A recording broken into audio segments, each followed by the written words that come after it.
If you want to have the step counter added into the home screen on Google Pixel 10 Pro XL, then in that case you can press and hold your finger on an empty space in the home screen, and then we can choose widgets. Once you open widgets, you are looking for the Fitbit app, which has this steps widget, so we can press and hold our finger in order to add it to the home screen somewhere. Now in this case, we need to log into an account in the app in order to be able to use it. So you can, for example, actually we cannot tap on it, so we're gonna open the Fitbit app. So you will have to set it up. So in my case, I'm just gonna sign in with my Google account. There we go.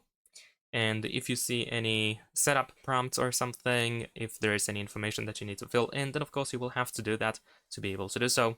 Of course, we need to grant it the permission for some permissions for the app. I'm gonna allow notification permission over here.